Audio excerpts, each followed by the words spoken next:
మనం ఎంత ప్రొఫెషనల్‌గా ఉన్నా గానీ, ముఖ్యంగా యాక్టర్స్ విషయంలో రకరకాల ప్రాబ్లమ్ ఫేస్ చేస్తుంటారు. అటు ప్రొడక్షన్ గానించి లేదంటే డైరెక్షన్ డిపార్ట్‌మెంట్‌లో వాటెవర్ ఇట్ ఏదైనా. యెస్. అలా మీ లైఫ్‌లో మీకు బాగా హంటింగ్‌గా అనిపించిన సంఘటన గురించి అడిగింది. ఒకే ఒకే ఒకేషన్ అనేది లేదు. ఒక్క ప్లేస్‌లో నాకు చాలా హర్ట్ అయిందండి. నాకు ఇప్పుడు కూడా బాధ ఉంది.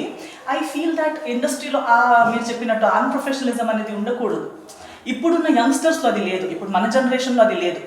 న్యూ కమర్స్ ఇప్పుడు నేను చేస్తున్న ఈ టీమ్స్‌తో పాటు గాని, నేను పనిచేసిన ప్రతి టీమ్‌లో అలాంటిది వర్క్ డెడికేషన్ ఉందంట. యెస్. యెస్. యెస్. ప్రతి వాళ్ళకి నేను ఒక వాళ్ళు కూడా అది ఒక హెల్తీ స్పిరిట్, ఒక హెల్తీ కాంపిటీటివ్ స్పిరిట్ ఉంది. వాళ్ళు చేశారా? నేను కూడా నా వర్క్‌లో ఇంకా బెటర్ ప్రూవ్ చేసుకోవాలనే హంగర్ ఉంది అండ్ రెస్పెక్ట్ ఉంది. నాకిన్న బెటర్ ఇంకొకరు ఉన్నారంటే వాళ్ళ మీద రెస్పెక్ట్ ఉంది. అది నేను చూస్తున్నాను. అదొక మంచి డెవలప్మెంట్. అందుకే నేను కొత్త వాళ్ళతో పనిచేయడానికి చాలా హ్యాపీ అవుతాను. I like working with